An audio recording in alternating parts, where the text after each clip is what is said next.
On se rend aujourd'hui à la Cité du Vin, une nouvelle institution de moins de 5 ans. Déjà une véritable référence dans le patrimoine culturel français, évidemment situé ici à Bordeaux. Un musée sur cet art de vivre tellement cher à notre culture, des terroirs au vignoble en passant par l'histoire du nectar des vignes, des vins du monde entier, au-delà du Bordelais, magnifiquement représenté ici quand même, qu'on se rassure, en ces terres. Et l'exposition qu'on a choisi de vous présenter est consacrée au verre dans l'art contemporain, ou comment bouteilles et carafes prennent des airs d'œuvres d'art. 700 mètres carrés de surprises et d'émerveillements, une centaine d'objets de verre fonctionnels, mais pas que. Nous sommes ici entre art et design, des œuvres d'art surprenantes, parfois même déroutantes ou carrément délirantes. Le génie technique des souffleurs de verre se mêle au génie créatif et à la fantaisie des designers. Le verre d'une carafe semble pouvoir se mouvoir et se fondre dans des objets sublimement mis en scène, se prêter au jeu du détournement pour être révélé comme vous ne l'avez clairement jamais vu. Ici, les grands noms s'enchaînent et nous donneraient presque le vertige, de Castiglioni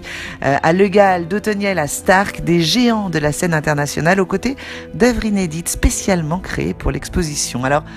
tout commence, on le disait, par le fonctionnel, mais on va glisser progressivement vers le symbolique, nourri par le génie, la créativité folle et les associations d'idées des artistes qui transforment ce matériau tellement quotidien en véritable œuvre d'art. Alors une fois passée la phase didactique de l'explication des objets et de leur usage, vient celle de l'émerveillement, au-delà des verres à boire et des bouteilles à conserver, fonctionnels donc au début, comme les verres à nez qui démarrent l'exposition joyeusement détournée pour prendre la forme d'un nez crochu, effilé ou épaté qui respirera le vin, des verres à cognac par l'artiste Jean-Michel Otoniel, une bouteille qui siffle, une palette de Magnum de Romanée Conti, de l'artiste Nicolas Boulard, comme un magnifique hommage aux vendanges qui n'ont jamais eu lieu à cause du phylloxéra. Philippe Starck détourne la forme du calice, les bouteilles se prennent pour des luminaires avec la composition très originale du designer Arik Lévy. Françoise Cardon insère un crâne de verre dans le décanteur, Fabrice Hibert crée une bouteille estomac qui se remplit par son fond, Joséphine Wisterfort a inséré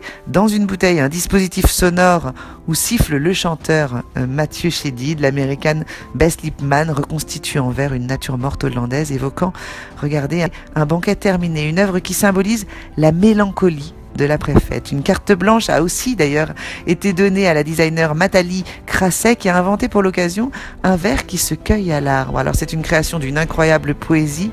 un objet à boire en quelque sorte, nomade, fait de boules que l'on suspend au cep de vigne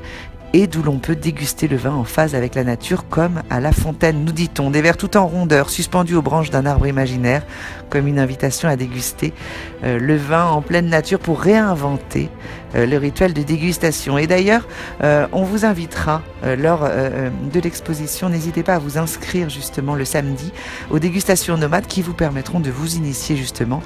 à ces nouveaux rituels. Et puis, il y a aussi des œuvres expérimentales réalisées par des étudiants brillants qui ont planché sur la question des carafes et des décanteurs de demain avec des maîtres verriers, une carafe à vin chaud, une bouteille à compartiment glaçon intégré, une bouteille qui peut être utilisée debout ou couchée au choix, une carafe toupie absolument sidérante. Coup de cœur aussi, n'hésitez pas à télécharger l'application mobile, elle est gratuite et elle est remarquable et elle vous permettra de découvrir cette exposition riche et intense à votre rythme.